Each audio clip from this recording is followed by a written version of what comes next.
All right, welcome back everyone to the deep dive. You know, we're always excited to dig into the latest and greatest in machine learning research. And today, well, we've got a real treat. We're taking a deep dive into this paper, Seeing and Reasoning with Confidence, Supercharging Multimodal LLMs with an Uncertainty-Aware Agentic Framework. Wow. Yeah, that is a mouthful, isn't it? That's a mouthful, but don't let that scare you away. This paper is doing some really cool stuff, really tackling this challenge of, okay, how do we make these AI models that can, understand images and text even better at using tools to reason? And how do we know if those tools are giving the AI good information, right? Yeah, that's the big question. Like, we've got these, incredible multimodal large language models. We call them MLLMs for short. Right, MLLMs. MLMs, exactly. Yeah. And they're already doing some pretty amazing things. I mean, they're answering questions about pictures, describing what they see, doing all these complex tasks that used to seem like only humans could do. Yeah. And this paper, they're really focusing on visual question answering, or VQA. Right. But the problem is, even though these models are getting really smart, super powerful, they still struggle with some of the more detailed visual reasoning, Yeah, it's hard to make them better. Like traditionally, you would, train them on just mountains and mountains of data, and it has to be, carefully labeled for very specific types of reasoning, like this whole chain of thought technique. Right, chain of thought, yeah. But it's super expensive and time consuming to get that kind of data. Oh, yeah. So another approach people are using is they're letting these MLLMs act more like intelligent agents. Like they can use external tools, things like object detectors that'll be like, oh, there's a cat in that picture, or, segmentation models that can figure out like where the boundaries of objects are. Right. But the thing is, even the best tools, they're not perfect. No, they're definitely not. Right. And if an MLLM, if it's using one of those tools and the tool gives it bad information, well, the whole reasoning process can go off the rails. Yeah, that's a recipe for disaster. Right, exactly. So what this paper does is it introduces this really clever framework. Yeah. And they call it SRICE, which stands for Seeing and Reasoning with Confidence. Okay. And the key here is not just about using those external vision tools, but it's about knowing how much to trust them. So SRICE, what it does is it integrates these tools with this way of estimating how uncertain they are. And that helps guide the MLLM to make smarter decisions. And the best part, no need for those huge data sets and all that training, Oh, that's right. Okay, so let's unpack this a little bit. Like, how does this SRICE framework work, and why is this so significant? So the paper, they start by, kind of laying out the issues that MLMs have been facing with multimodal reasoning, especially with stuff like visual question answering. We talked about this already, right? The traditional ways of improving them either cost a lot of money and time, or you have this risk of getting bad information from the tools they use. Exactly. And to really appreciate what Sashak is doing, I think it helps to understand how we got here. Like the paper, they give us this nice little overview of related work, this whole evolution of vision language models. Yeah. So we started with models that just tried to create these joint representations of images and text, very basic connections. And then came these models like CLP, which really changed the game. CLP, yeah. Yeah, CLIP learned these super robust visual representations. They did this by training on massive amounts of image text pairs, just scraped from the internet. And that was really huge, right? I mean, that's when things started to take off. Exactly. And then after CLP, we had models like Flamingo and BLA2, which really started to bridge the gap between vision and language even more. They started incorporating these large language models, allowing for more sophisticated interactions, Right. And that leads us to the MLLMs that we're talking about today, right? Things like LLVA and QuantiFy. They're really pushing the boundaries of what's possible in visual question answering and other multimodal tasks. Yeah, these models, they're known for their strong VQA abilities. And the paper, they also talk about how this chain of thought reasoning, which has been so effective in improving the reasoning skills of those language-only models, how that's been adapted for the multimodal world, with things like multimodal code and visual code. Right. But of course, these methods, they often require a lot of resources, data, computational power, all of that to train them properly. Yeah. And what's really neat about SRACE is how it kind of fits into this history. Like so many of the previous methods, they require all this fine tuning, with these specialized data sets, especially for complex reasoning tasks. But SRICE comes along and says, hey, we can make these MLLMs use tools intelligently and figure out how reliable they are without having to retrain them every time. Yeah, exactly. It's like giving them this ability to decide which parts of an image are worth looking at and to judge how much they should trust what those tools are telling them. It's a game changer. Yeah, no kidding. And they make a point in the paper that while uncertainty quantification is becoming more important in LMs in general, applying it to tool use within these MLLM agents, that's still pretty new territory. Yeah, and that's where SRICE really shines, I think. Okay, so let's get into the nitty-gritty here. How does this SRICE framework actually work? Okay, so they break it down into 4 main steps. The first step is called tool call and calibration. And in this step, the MLLM uses external vision tools to get detailed information from the image. They specifically use a segmentation model called SEAM and an object detection model called YOLEV11. But here's the crucial part. They don't just use the outputs of these tools blindly. They calibrate them first, using this method called conformal prediction. Okay, so this calibration thing, this is really important, right? It's basically like giving the MLLM a way to double check what those tools are saying. Exactly. It's like giving them a little bit of healthy skepticism, right? Right. Conformal prediction, it's basically a way to create a set of possible outcomes from the tool with a certain level of confidence. So for the segmentation tool, the one that figures out where the boundaries of objects are, they use a pixel-wise approach. And this is really helpful because sometimes, those segmentation models, they can mistakenly label parts of an object as background, and this calibration helps to address that.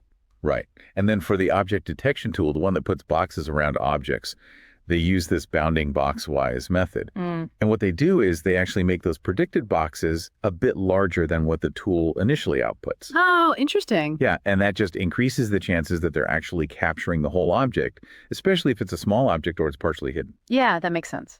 So by the end of this first step, the MLLM doesn't just have a guess from the tool, but it has this calibrated output that includes information about how uncertain the tool is. So it's not just, here's what I think. It's like, here's what I think and here's how sure I am about it. Right, exactly. Okay, so that's step 1. What's next? All right, step 2. This is called reasoning. ROI, selection. ROI stands for region of interest. And basically in this step, the MLLM, they use LAVI, OV in their experiments, decides which parts of the image are the most important for answering the question. It uses those calibrated outputs from the segmentation and object detection tools to do this. Right. And it's not just blindly picking, it actually goes through this little chain of thought process using a specific prompt, kind of like an instruction to think it through. Oh, interesting. Yeah, so it figures out which object IDs are most likely to be relevant. So instead of us having to tell the model where to look, it's doing that itself based on the information from the tools. That's really cool. So it's like it's got its own little internal detective going on, right? Exactly. Okay, what about step 3? All right, step 3 is pretty straightforward. It's called ROI extraction. And basically, once the MLLM has figured out which object IDs are relevant, the framework just extracts those regions from the original image. For segmentation, it's like cropping out those segmented areas pixel by pixel. And for object detection, it just crops based on the bounding box coordinates. Okay, so it's basically like it's zeroing in on the important stuff. Exactly. Okay, and then step 4. Step 4 is where it all comes together. This is reasoning, final answer generation. So they feed the original image back into the MLLM, but this time along with those extracted regions of interest. And they use another prompts to get the MLLM to do some more chain of thought reasoning. This whole process generates possible final answers, but it does it for both the segmentation pathway and the object detection pathway. Okay, so it's getting answers from both of those tools? Right, but then it has to decide, okay, which one of these answers do I trust more? And that's where their uncertainty quantification method comes in. Right, because that's a huge part of this whole paper, right? This idea that they're not just using the tools, they're actually figuring out how much uncertainty is associated with the output from the MLM itself. Absolutely. And they use conformal prediction for this too, not just for calibrating the tools, but also for figuring out how uncertain the final answer is. Okay, so how does that work for the MLLM's output? So they've got this really clever technique based on what they call quasi-conformal prediction. Kind of builds on this idea of prediction sets within the top SIP sampling that a lot of these large language models use during text generation. So as the model is generating its answer word by word, they're looking at how many different possible next words or tokens have a decent probability of being chosen. So, like, if there are a lot of options, it means the model is less certain about what to say next. Exactly. Then they take all those token level uncertainties and calculate an overall uncertainty score for the whole answer. And when they've got those potential answers from both the segmentation and the object detection pathways, they just pick the one with the lower uncertainty score, the one they're more confident about. So it's like, okay, which one of you is the most sure of yourself? All right, we'll go with that one. Yeah, exactly. That's really cool. So how did this whole thing actually perform? Like, did it actually work? Oh, yeah. It definitely did. They tested it against some tough competition, a bunch of strong baseline models. They had the Bayesian LV, of course, but also these bigger, more powerful models like LAVI 1.513b and SynX13b. They even threw in some models that were specifically fine-tuned for visual reasoning, like Vicuna 7b Visco. And they had their own fine-tuned version of LAVI, which was like their top benchmark. So like the best of the best. Yeah, exactly. And they tested it on a bunch of different data sets, right? Yeah, they used 5. VQA2, VizWiz, Flickr 30K, GQA, and MMBench. Each one is unique and has its own challenges. Like some have open-ended questions about images, others are about recognizing specific attributes, spatial reasoning, all sorts of things. They're a really good mix. Yeah. And their main way of measuring how well SRICE did was accuracy. And if you want all the nitty-gritty details on how they calculated accuracy for each data set, it's all in the appendix of the paper. Okay, cool. So what were the results? Drum roll, please. Well, get this. SRICE showed an average improvement of 4.6% in accuracy across all 5 data sets compared to the base LV model. And the biggest gains were on the VizWiz data set, which is the one with images taken by people who are visually impaired. Oh, wow. Yeah, so, those images can be blurry, noisy, kind of hard to work with, but SRICE it crushed it. That really shows how powerful that tool calibration is, especially when you're dealing with tricky images. That's amazing. And get this, SRICE even beat most of those bigger baseline models. No way. Oh, yeah. And on VizWiz and MMBench, it actually did better than their own fine-tuned upper bound model. So it did better than the one they thought was the best. Yep, better than the best. Yeah. That really shows how important it is to use those tools reliably, right? You're kidding. And the paper, they even have some examples where you can actually see how SRICE corrects errors. Like there's one where the segmentation tool, after calibration, perfectly separates a cat from this cluttered background. And that leads the MLLM to the right answer. Oh, cool. But without that accurate segmentation, the object detection bounding box might have included a bunch of other stuff, leading to the wrong answer. So it's really that precision that matters. Exactly. Wow. Okay, so they did a pretty thorough job, right? Like they really tested this thing out. Oh yeah, they went all out. They did this whole ablation study to really make sure their approach was solid. They tested SRICE with different base MLLMs like MPOGL2 and QuinVL, and it worked great with all of them. Okay, so it's not just specific to one particular MLLM. Nope, works across the board. And they also really dug into their uncertainty quantification methods. They compared SRICE to versions that only used one tool, either segmentation or object detection. And then they tested it without the MLLM output uncertainty estimation, just with the tool calibration. So like breaking it down to see what really makes the difference. Exactly. And it turns out both parts are super important. Yeah. Like both the calibration and the uncertainty estimation, you need both to get the best results. Yeah, that makes sense. And get this, they even tried adding even more vision tools to SRICE. Oh, wow. Yeah, things like Mask2Former for segmentation and intern image for object detection. So just like throwing everything at it. Pretty much. Yeah. And while that did give them a tiny bit more improvement, it wasn't as big a jump as when they went from the baseline to SRICE with just those 2 carefully calibrated tools. Huh. So it's not just about adding more tools. It's about using the right tools in the right way. Exactly. It's about quality over quantity, right? So basically the paper wraps up by saying, hey, SRICE is this awesome new framework that makes multimodal reasoning so much better. It uses vision tools intelligently, and it's really aware of the uncertainties involved. And it doesn't even need any training. That's amazing. Yeah, the MLLM can pick out the important parts of an image by itself and guide its own reasoning process and the conformal prediction that makes the tools more reliable and helps it pick the best reasoning path. They really nailed it with this one. So what's the takeaway for people listening who, maybe aren't super deep into this stuff? Like what's the big picture here? I think the big picture is that we're getting closer to building AI systems that are not only powerful, but also really reliable. For a long time, the focus has been on making these models bigger, feeding them more data. But now we're starting to realize that we also need to make them smarter about how they use the information they have. And that's what's really exciting about this work. Yeah, totally. And that's one of the things that I really liked about this paper is that, it's not just about making things bigger, it's about making them more efficient and more reliable, especially for us, as researchers. Like, we need tools that we can trust. And this whole idea of building uncertainty awareness into the system, that's huge. Oh, yeah, absolutely. So it's like, we're not just getting answers, we're getting answers and a sense of how confident we can be in those answers. Exactly. And that's going to be so important going forward, especially as these AI systems become more integrated into our research. Okay, so it's novel notions time. This is the part of the show where we, kind of put on our speculative hats and think about where this research could go next. All right, let's get speculative. All right, so I was thinking, what if we could make this tool selection process even more dynamic? Like right now, SRIs uses a fixed set of tools. But what if the MLLM could learn to choose the best tool for the job based on the image or the question, or even how reliable those tools have been in the past? Oh, that's a really good one. Like, imagine if the MLLM is looking at a blurry image. It could be like, okay, I know this object detection tool usually does better with low resolution images, so I'll use that one even though its average performance is a bit lower.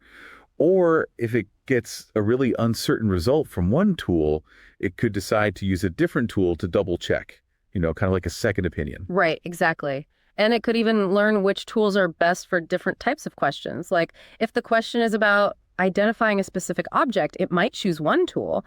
But if it's about understanding the spatial relationships between objects, it might choose a different tool. That'd be really cool. It's like giving the MLLM a toolbox and letting it figure out which tool is the best fit for each situation. Exactly. So basically, we'd be developing these tool usage policies that are all about reducing uncertainty. And there's a lot of really interesting work being done in meta learning and reinforcement learning that could be relevant here. Yeah, totally. So instead of just using the tools we give it, it's learning how to learn which tools are best. Exactly. That's amazing. Okay, so another thought I had was, what if we could incorporate some kind of feedback mechanism? Like right now, the system just picks the answer with the lowest uncertainty score. But what if we could tell it whether its answer was right or wrong? Oh, that's interesting. Right. Like that feedback could then be used to make the uncertainty estimation even better, maybe by tweaking how the tools are calibrated or figuring out how to weigh the uncertainty scores from different pathways. Yeah, I like that. It's like we're helping the MLLM become more self-aware, more able to learn from its mistakes. Right. So it starts to get better and better at judging its own confidence level. Exactly. And that aligns really well with research on active learning and human-in-the-loop AI. It's like a collaboration between humans and AI, where we're both learning and improving together. Right. That's awesome. Okay, so just to be clear, these are just some ideas, some novel notions. We're not saying that this is, the next big thing. Right. This is just us brainstorming, having some fun. But, who knows? Maybe one of these ideas will spark something amazing. Yeah, exactly. So to sum up, this Seeing and Reasoning with Confidence paper, it's a big deal. It's a real step forward in making multimodal AI more reliable, especially for us researchers. Definitely. They've created this training-free approach that lets MLLMs do much more robust visual reasoning. And I think that has the potential to lead to some really amazing AI research agents in the future. Oh, for sure. And as always, we'll have a link to the paper in the description so you can check it out for yourself. Yeah, go read it. It's a good one. It's definitely worth the read. Mm-hmm. Okay, so before we wrap up, I want to leave you with a final thought. As these AI systems become more and more part of the research process, how do we make sure they're not just powerful, but also, really self-aware? Like, how do we make sure they understand their own limitations and how much they can trust the information they're using? That's a big question. It's a big question. And it's one that I think we're going to be grappling with for a long time, but it's an important one. Because if we want these systems to be truly helpful, if we want them to be partners in our research, they need to be able to think critically and to be honest about what they know and what they don't know. Yeah, I completely agree. All right, well, that's it for this deep dive. Thanks for joining us, and we'll see you next time on The Deep Dive.